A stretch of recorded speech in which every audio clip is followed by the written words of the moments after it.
Behold, the Lamb of God who takes away the sins of the world.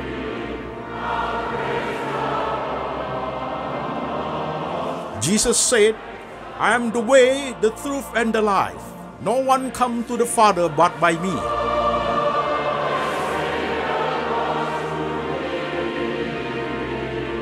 For God so loved this world, so he gave his one and the only Son.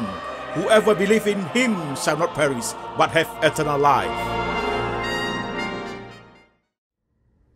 Shalom jemaat sekalian, saya Pendeta Antoni Chang.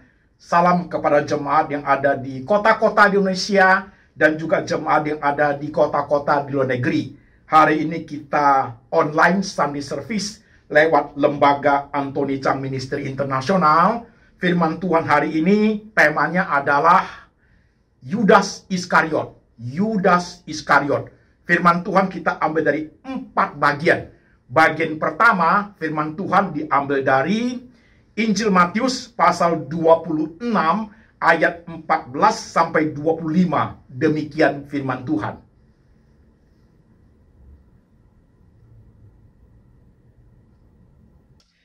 Kemudian pergilah seorang dari ke-12 murid itu yang bernama Yudas Iskariot kepada imam-imam kepala. Ia berkata, "Apa yang hendak kamu berikan kepadaku supaya aku menyerahkan dia kepada kamu?" Mereka membayar 30 uang perak kepadanya. Dan mulai saat itu, ia mencari kesempatan yang baik untuk menyerahkan Yesus. Pada hari pertama dari hari raya roti tidak beragi, datanglah murid-murid Yesus kepadanya dan berkata, "Di mana engkau kehendaki kami mempersiapkan perjamuan Paskah bagimu?" Jawab Yesus, "Pergilah ke kota kepada si Anu dan katakan kepadanya, pesan guru, waktuku hampir tiba. Di dalam rumahmu lah aku mau merayakan Paskah bersama-sama dengan murid-muridku." Lalu murid-muridnya melakukan seperti yang ditugaskan Yesus kepada mereka dan mempersiapkan Paskah.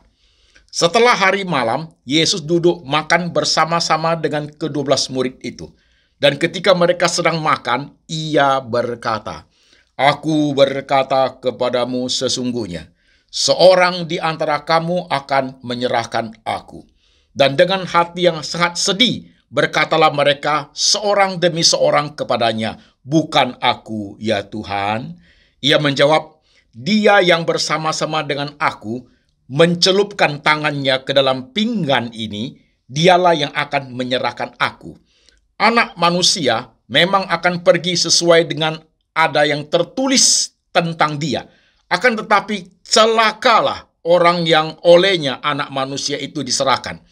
Adalah lebih baik bagi orang itu sekiranya ia tidak dilahirkan." Yudas yang hendak menyerahkan dia itu menjawab, katanya, "Bukan aku, ya Rabi." Kata Yesus kepadanya, "Engkau telah mengatakannya." Amin. Firman Tuhan bagian kedua diambil dari Injil Matius pasal 26 ayat 47 sampai 56. Demikian firman Tuhan.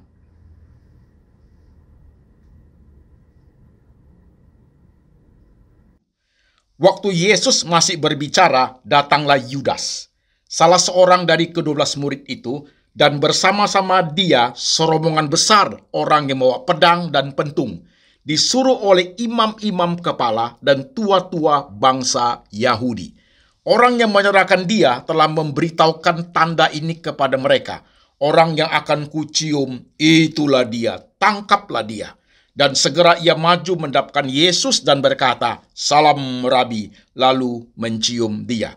Tetapi Yesus berkata kepadanya, "Hai teman, untuk itukah engkau datang?" Maka majulah mereka memegang Yesus dan menangkapnya. Tetapi seorang dari mereka yang menyertai Yesus mengulurkan tangannya, menghunus pedangnya dan menetapkannya kepada hamba imam besar sehingga putus telinganya. Maka kata Yesus kepadanya, "Masukkan pedang itu kembali ke dalam sarungnya, sebab barang siapa yang menggunakan pedang akan binasa oleh pedang. Atau kau sangka bahwa aku tidak dapat berseru kepada Bapakku supaya ia segera mengirim lebih dari 12 pasukan malaikat membantu aku? Jika begitu, Bagaimanakah akan digenapi yang tertulis dalam kitab suci yang mengatakan bahwa harus terjadi demikian? Pada saat itu, Yesus berkata kepada orang banyak, "Sangkamu aku ini penyamun, maka kamu datang lengkap dengan pedang dan pentung untuk menangkap aku. Padahal tiap-tiap hari aku duduk mengajar di bait Allah, dan kamu tidak menangkap aku. Akan tetapi, semua itu terjadi supaya genap yang ada tertulis dalam kitab nabi-nabi." Lalu semua murid itu meninggalkan dia dan melarikan diri. Amin. Firman Tuhan bagian ketiga diambil dari Injil Yohanes pasal 12 ayat 1 sampai 8. Demikian firman Tuhan.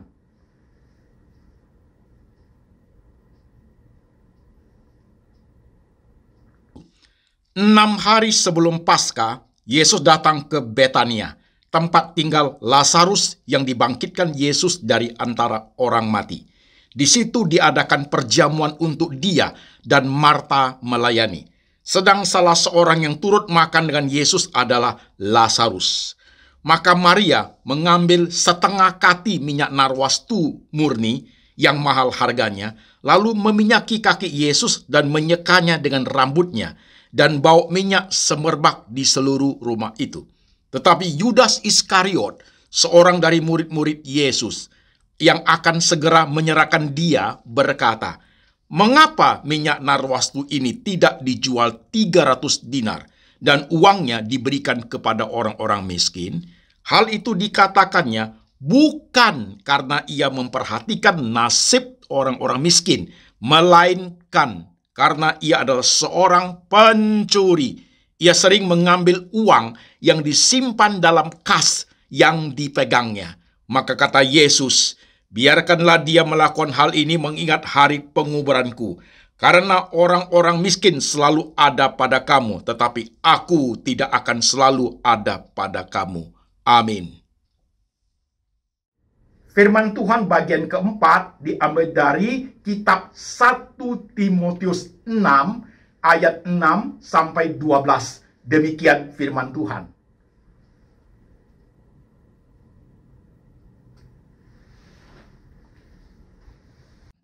Memang ibadah itu, kalau disertai rasa cukup, memberi keuntungan besar.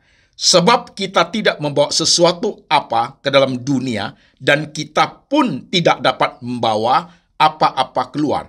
Asal ada makanan dan pakaian, cukuplah. Tetapi mereka yang ingin kaya, terjatuh ke dalam pencobaan, ke dalam jerat, dan ke dalam berbagai-bagai nafsu yang hampa dan yang mencelakakan, yang menenggelamkan manusia ke dalam keruntuhan dan kebinasaan. Karena akar segala kejahatan ialah cinta uang. Sebab oleh memburu uanglah beberapa orang telah menyimpang dari iman dan menyiksa dirinya dengan berbagai-bagai duka. Hai manusia Allah, jauhilah semuanya itu. Kejarlah keadilan, ibadah, kesetiaan, kasih, kesabaran, dan kelembutan. Bertandinglah dalam pertandingan iman yang benar, dan rebutlah hidup yang kekal. Untuk itulah engkau telah dipanggil, dan telah engkau ikrarkan ikrar yang benar di depan banyak saksi. Amin. Jemaat sekalian, firman Tuhan sudah kita dengar, firman Tuhan sudah kita baca. Mari sekarang kita berdoa, kita minta hikmat dari Tuhan. Mari jemaat sekalian, yuk kita tunduk kepala, kita berdoa. Tuhan Yesus, kami sudah membaca firman-Mu, kami sudah mendengarkan firman-Mu. Sekarang roh Tuhan bekerja, mengurapi hamba-Mu ini, memberi dia hikmat dan bijaksana, supaya bisa menyampaikan firman Tuhan dengan bahasa yang sederhana, bahasa yang gampang dimengerti oleh seluruh lapisan jemaat. Kami sangat mengerti Tuhan Yesus. Uang itu berguna buat kami, tetapi jikalau kami mencarinya dengan cara yang keliru, kami bisa mendapat hukuman dari Tuhan. Oleh sebab itu, biar firman Tuhan berbicara, mengajar, mendidik kami dalam kebenaran, supaya hidup seturut dengan firman Tuhan. Kuasai hati dan pikiran kami siap hati, siap pikiran, siap iman untuk diberkati oleh firman Tuhan. Tuhan Yesus berbicara, kami mendengar. Dalam nama Tuhan Yesus kami berdoa. Amin. Shalom jemaat sekalian, apa kabar? Salam kepada saudara-saudara yang beribadah di kota manapun lewat lembaga Anthony Chang Ministry Internasional. Tema kita hari ini adalah Yudas Iskariot, salah satu tokoh yang terkenal di kitab suci. Bahkan orang-orang bukan Kristen pun tahu siapa itu Yudas Iskariot. Jemaat sekalian, kita akan melihat tentang Yudas Iskariot sekilas tentang siapa Yudas Iskariot lebih dahulu. Saudara perlu memperhatikan, Yudas Iskariot, Yudas itu nama Yunani, nama Ibraninya Yehuda. Iskariot itu bukan marga. Kalau saya Anthony Chang, marga saya Chang, benar. Tapi kalau Yudas Iskariot itu bukan nama marga. Iskariot itu adalah menunjukkan dia berasal dari mana. Dia berasal dari daerah Keriot. Jadi Yudas orang Keriot. Yudas dalam bahasa Ibrani namanya Yehuda. Yehuda artinya terpujilah Tuhan, saudara sekalian. Nama yang bagus sebenarnya. Dan saudara perlu juga ingat bahwa di Alkitab kita ada kitab Yudas, bukan Yudas ini yang tulis. Bukan, nggak mungkin dong saudara. Ya kan? Pengkhianat menulis kitab Yudas. Kitab Yudas itu ditulis oleh Yudas yang lain. Di Alkitab banyak nama Yudas. Jadi kitab Yudas itu ditulis oleh saudara tirinya Tuhan Yesus. Jadi ketika Tuhan Yesus sudah lahir, hubungan suami istri antara Yusuf dan Maria melahirkan anak-anak yang adalah saudara tirinya Tuhan Yesus. Salah satunya namanya Yudas. Nah, Yudas itulah yang menulis kitab Yudas. Oke? Jemaat, mari kita lanjutkan. Yudas Iskariot hidup sejaman dengan Tuhan Yesus. Menjadi murid Tuhan Yesus. Belajar dari Tuhan Yesus. Melihat Tuhan Yesus mengajar, melihat Tuhan Yesus membuat mujizat. Yudas Iskariot adalah bendahara. Di kitab yang kita baca tadi itu, dia pegang posisi bendahara. Yudas Iskariot itu, jemaat sekalian, dia menjadi salah satu dari 12 murid Tuhan, dan dia juga adalah seorang yang mengikuti kemanapun Tuhan Yesus pergi. Yudas Iskariotlah yang menjual Tuhan Yesus. Dia menjual Tuhan Yesus dengan 30 keping perak. Yudas Iskariot adalah seorang pencuri, seorang koruptor. Di kitab Injil Yohanes yang kita baca tadi itu, ketika Yesus diurapi dengan minyak narwastu, Yudas Iskariot berkata, sayang itu narwastu, kalau dijual 300 dinar, bisa dibagi kepada orang miskin. Yohanes mencatat loh itu, bahwa Yudas itu bukan karena dia sayang kepada orang miskin, karena dia ingin 300 dinar itu. Dikatakan di ayat itu, karena Yudas sering mencuri uang kas. Dia adalah seorang pencuri. Jadi Alkitab mengatakan Yudas Iskariot, seorang pencuri uang kas, seorang koruptor, dan Yudas Iskariot itu seorang pengkhianat. Dia menjual Tuhan Yesus dengan 30 keping perak. Oke? Lanjut, jemaat sekalian. Yudas Iskariot dipilih menjadi murid tetapi tidak diselamatkan. Nah, saudara sekalian, Yudas Iskariot, cara matinya, dia mati dengan gantung diri. Di dua kitab Injil mengatakan, satu kitab mengatakan Yudas itu mati perutnya pecah. Di Injil yang lain mengatakan Yudas itu gantung diri. Keharmonisan daripada dua Injil itu adalah bahwa Yudas itu gantung diri, kemudian membusuk, jatuh, perutnya pecah. Itu logis, saudara sekalian. Kan tidak mungkin pecah perut dulu baru gantung diri. Itu orang depresi yang ngerti begitu. Oke, jemaat, kita lanjut. Ini sekilas tentang Yudas Iskariot. Sekarang, mari kita masuk, saudara-saudara sekalian. Pertanyaan satu saja, jemaat, untuk khotbah hari ini. Klasik, dan saya tahu jemaat pasti gampang menjawabnya. Mengapa Yudas Iskariot itu menjual Tuhan Yesus? Untuk apa Yudas Iskariot menjual Tuhan Yesus? Saudara-saudara seluruh dunia pasti bisa menjawabnya. For money, demi uang. 30 keping perak. Oke? Jawaban yang sangat betul sekali. Yudas Iskariot menjual Tuhan Yesus demi sejumlah uang yang nilainya 30 keping perak. Jelas ya saudaraku ya? Jelas ya? Ingat saudaraku, demi uang. Kita lanjut dengan penjabaran berikutnya. Saudara-saudara sekalian, Yesus adalah Allah yang Maha Tahu, ya kan? Dia memilih Yudas menjadi 12 muridnya duduk semeja dengan Tuhan. Hidup sejaman dengan Tuhan. Kita enggak loh. Kita tidak mendapat anugerah sebesar Yudas Iskariot. Kita tidak dapat dari wajah ke wajah melihat Tuhan Yesus. Kita tidak sejaman Tuhan Yesus dengan Tuhan Yesus. Kita tidak mendapat ajaran langsung dari Tuhan Yesus. Yudas Iskariot dapat anugerah itu loh, saudara sekalian. Jadi saudaraku, pertanyaan berikutnya. Mengapa Tuhan memberikan kesempatan pada Yudas menjadi salah satu muridnya di situ dan menjual Yesus? Why? Ini pertanyaan cukup penting, jemaat sekalian. Kenapa? Apa kepentingannya?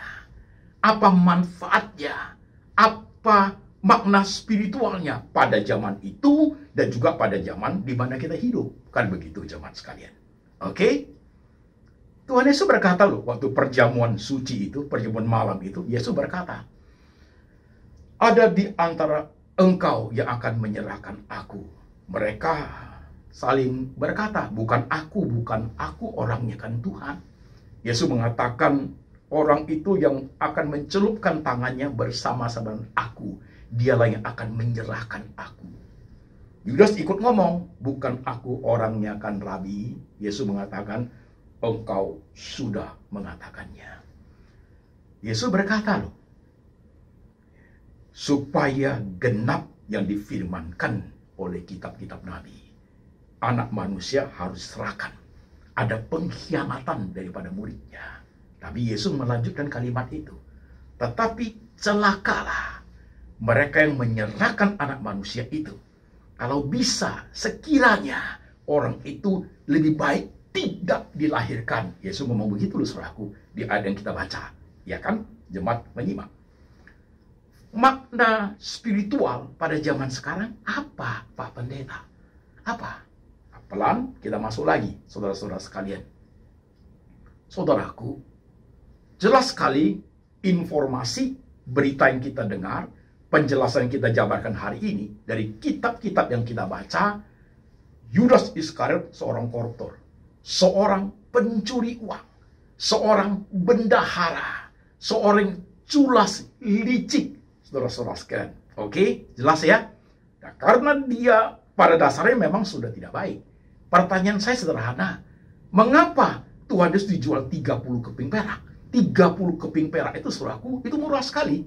Itu harga seorang budak itu pada saat itu, jemaat sekalian. Yesus dijual begitu murah. Kalau Yesus dijual dengan begitu murah, apa yang ada dalam pikiran Yudas Iskariot tentang Yesus?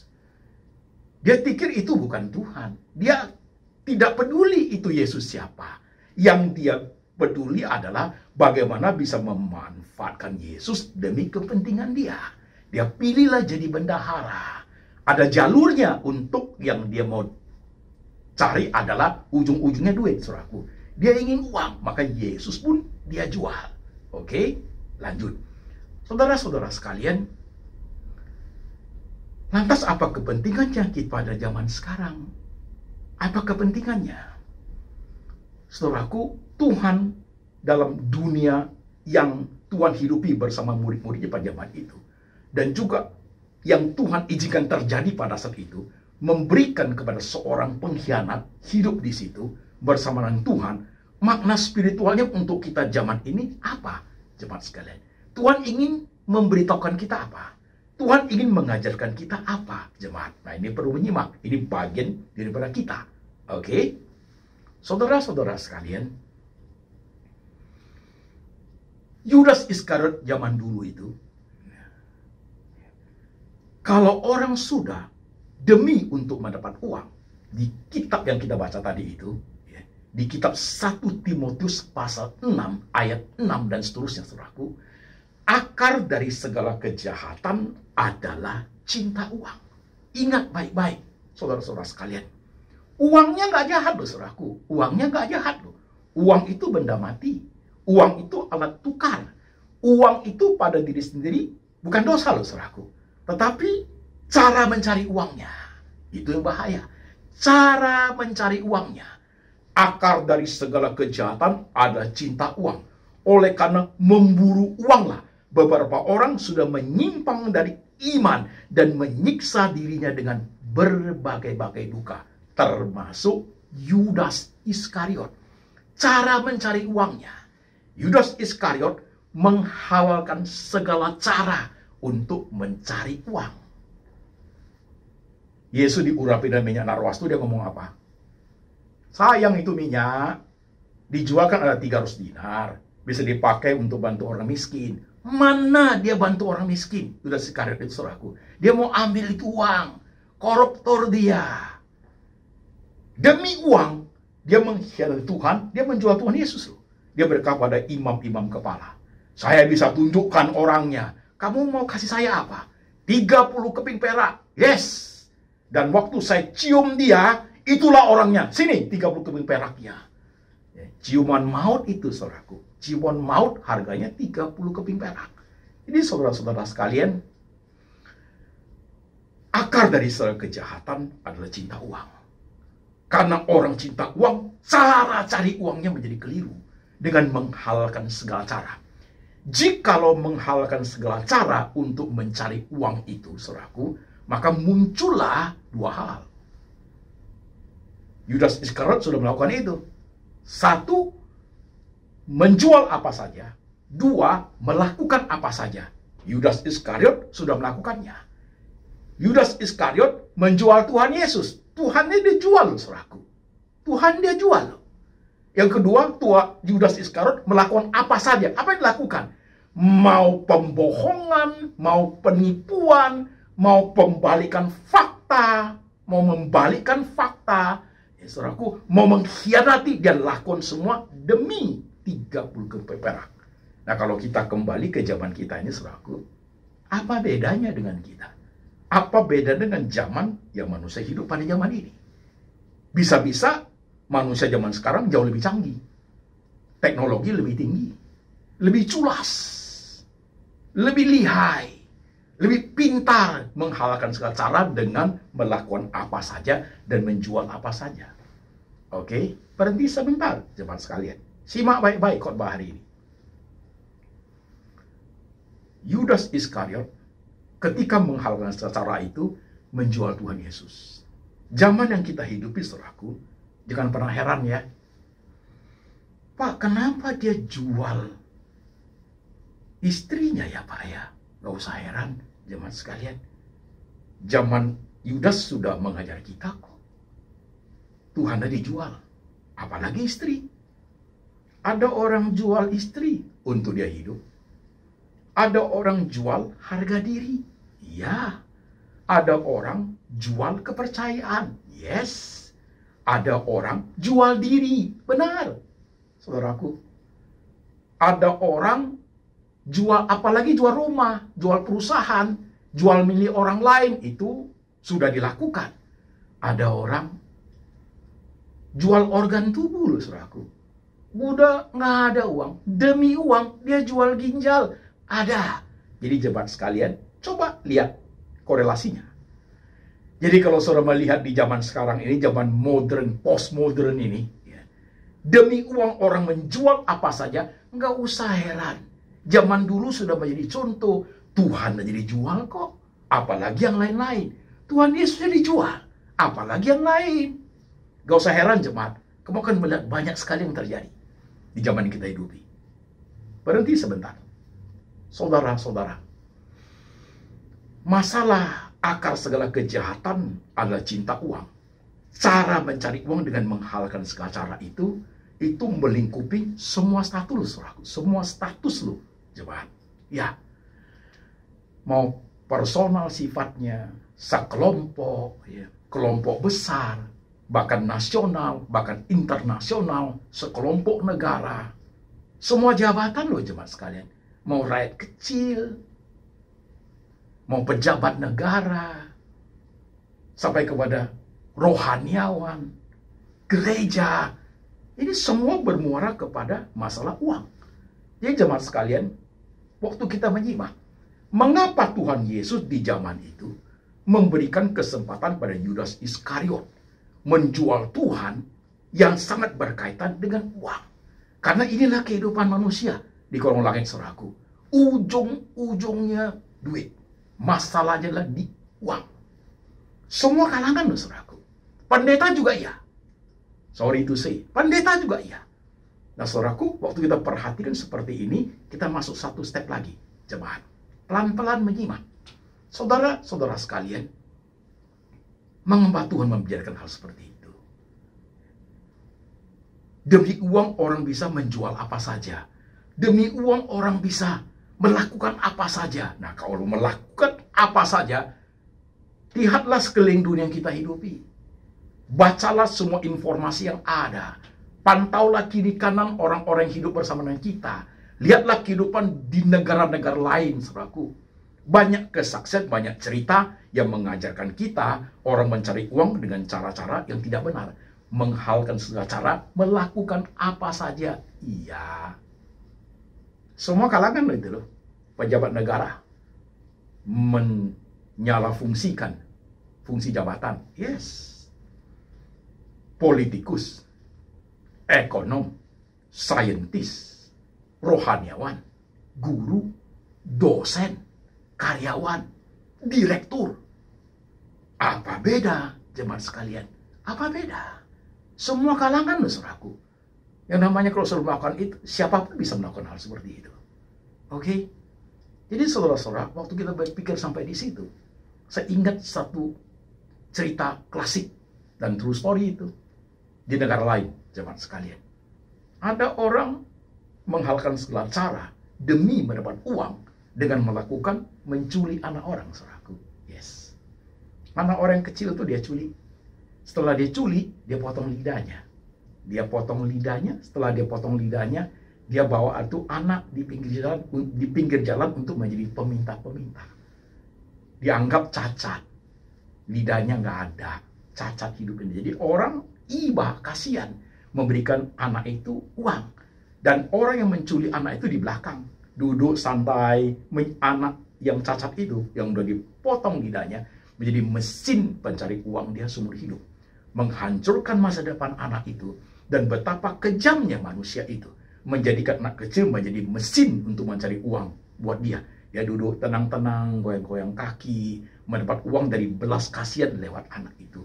Itu kejahatan, saudara sekalian. Orang mencari uang bisa sampai seperti itu. Belum lagi dengan obat-obatan, dengan menjual hal yang tidak benar, saudaraku. Bacalah salah satu persatu apa yang terjadi di alam semesta ini. Orang-orang mencari uang dengan jalan keliru. Saudaraku, 1001 macam cara, banyak sekali yang tidak benar. Kita harus hati-hati sebagai anak-anak Tuhan, jemaat sekalian. Menghalalkan segala cara, melakukan apa saja untuk mencari keuntungan itu, untuk mencari uang itu. Saudara-saudara sekalian, perlu menyimak,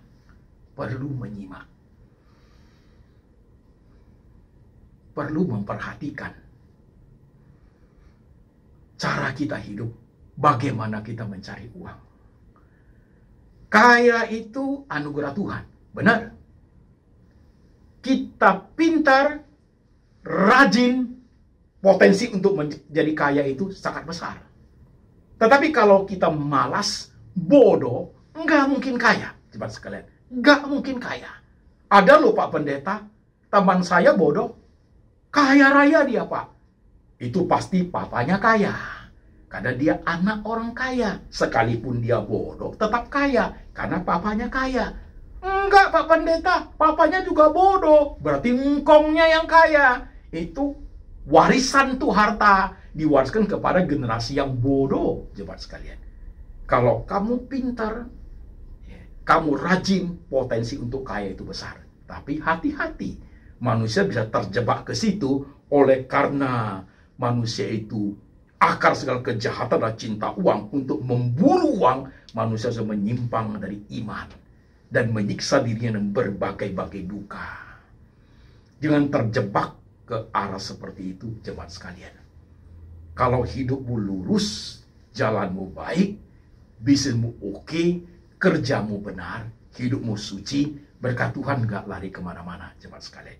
Jangan pernah tergiur dengan kesuksesan, jangan pernah tergiur dengan harta orang-orang, cara hidupnya, cara mendapatkannya, cara menghalalkan segala cara, melakukan apa saja, dan menjual apa saja untuk mendapat uang itu. Jangan tergiur.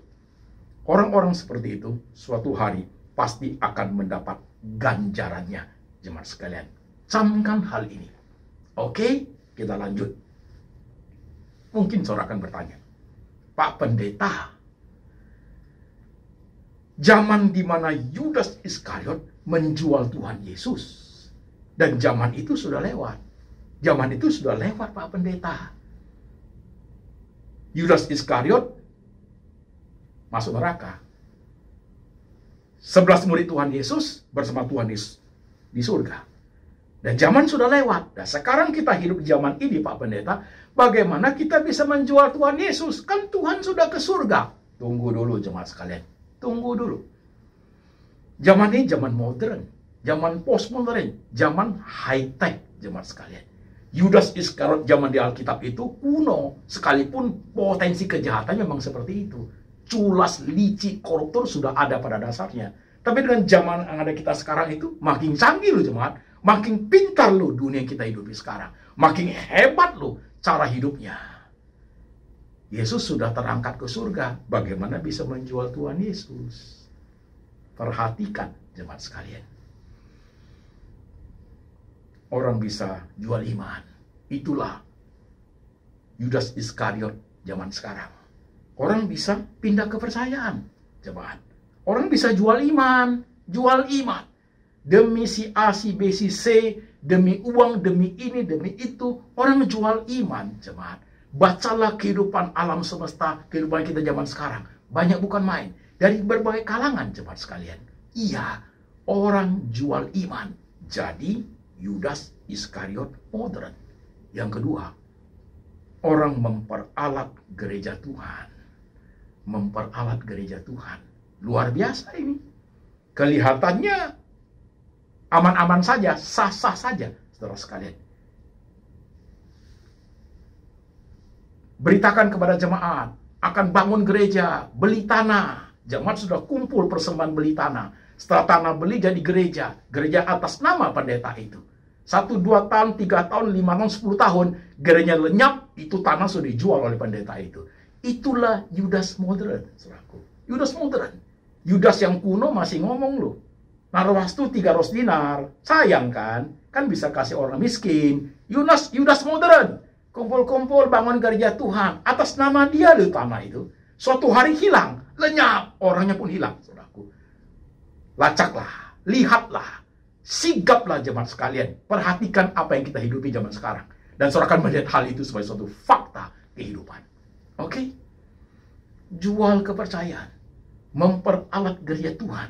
Yang ketiga, Yudas modern, pura-pura melayani di gereja. Banyak itu. Pura-pura melayani. Jadi bendahara gereja. Banyak ya bendahara gereja yang benar. Banyak. Tapi saya bicara bendahara yang tidak benar ini. Mirip Yudas dia. Memang generasi Yudas. Karena Yudas memang tujuan uang, dia cari jalurnya. Bendahara berkaitan uang. Nah, ini pun sama. Jadi bendahara gereja. Tujuannya ke situ. Pura-pura sungguh-sungguh. Pura-pura melayani. Jadi bendahara gereja. Yang jadi bendahara gereja, hati-hati. Kalau kamu lurus, pegang bagus, jalanmu baik, pekerjaanmu oke, tanggung jawabmu besar, anugerah Tuhan tiba kepada engkau. Tapi kalau engkau menjadi generasi Yudas Iskariot, percayalah, suatu hari ganjaran Tuhan pasti tiba. Tuhan tidak akan tinggal diam, gereja Tuhan diperalat.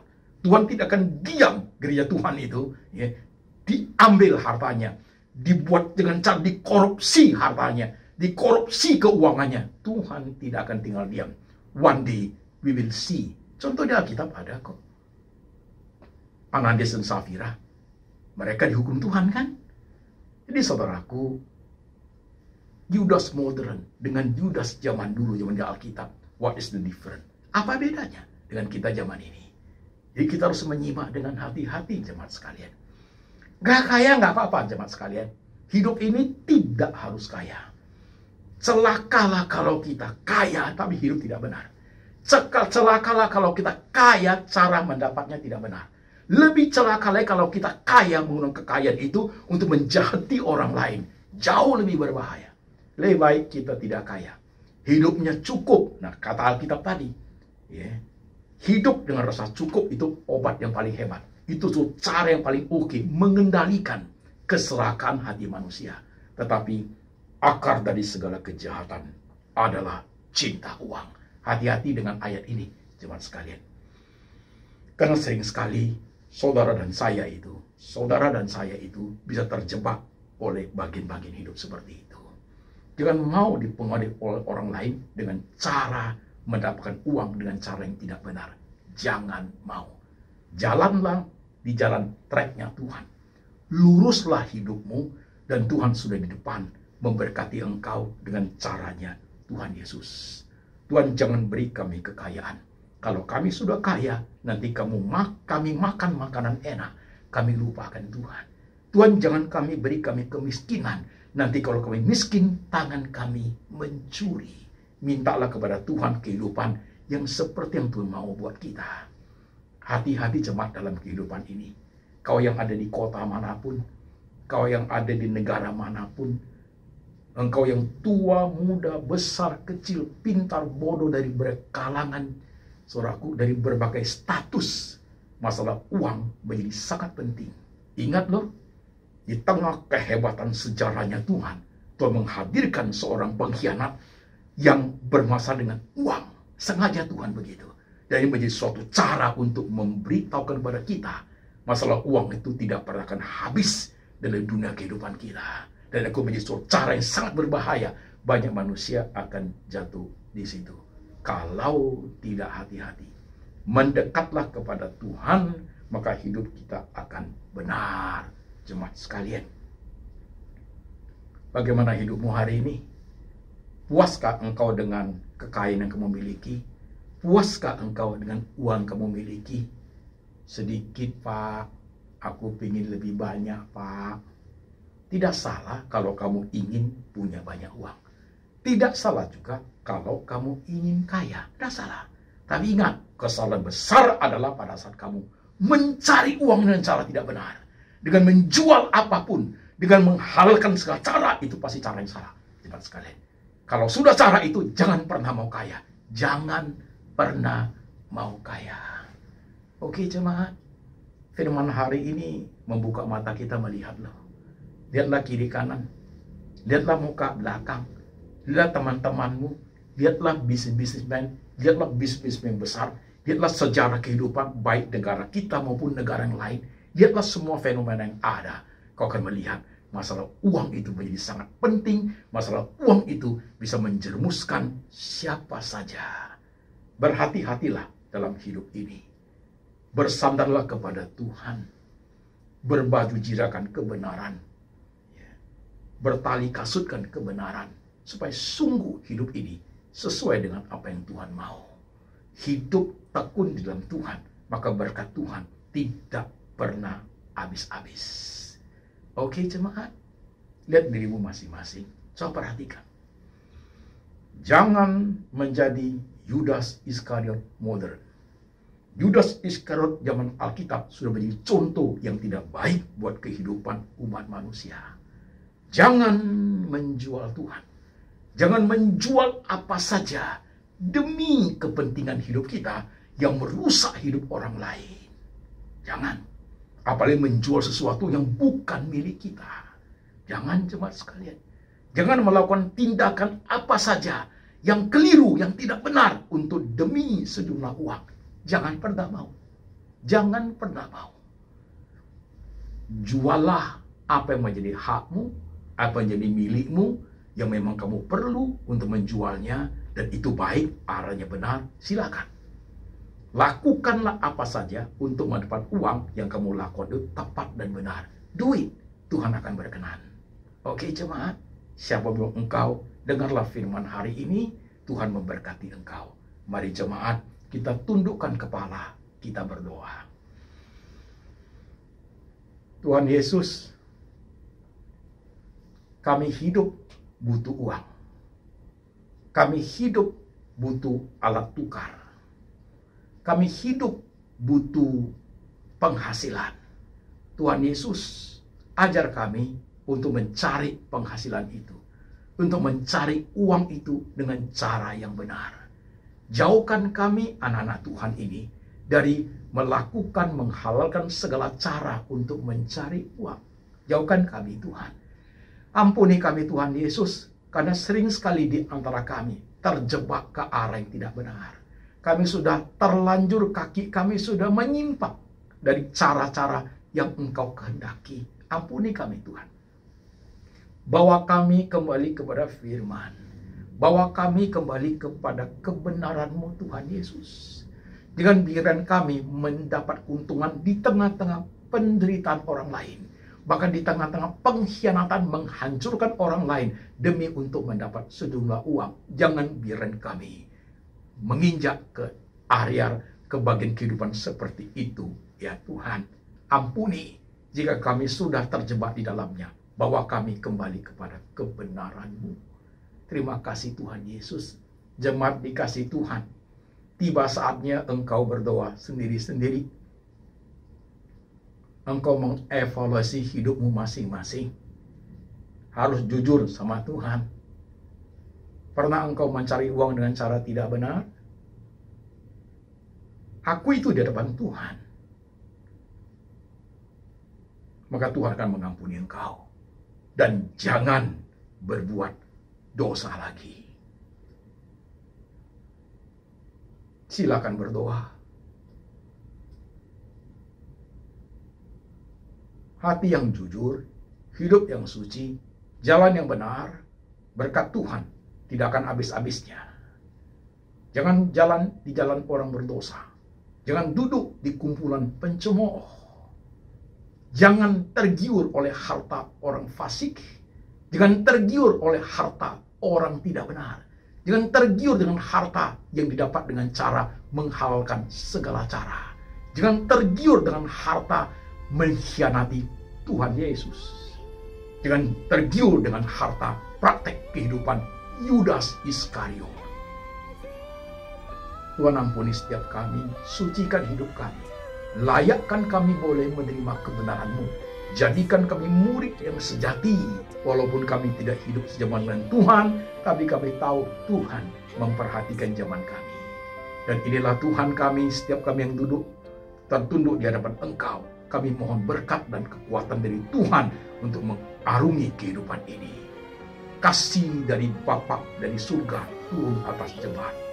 Tuhan Yesus sumber berkat selalu memberkati kami. Dan Tuhan Roh Kudus selalu menginsafkan kami akan dosa. Mengingat kami akan kitab suci. Hidup seturut dengan firman. Sampai selama-lamanya. Sampai Tuhan Yesus datang kembali. Menjemput setiap orang percaya. Dalam nama Tuhan Yesus. Amin.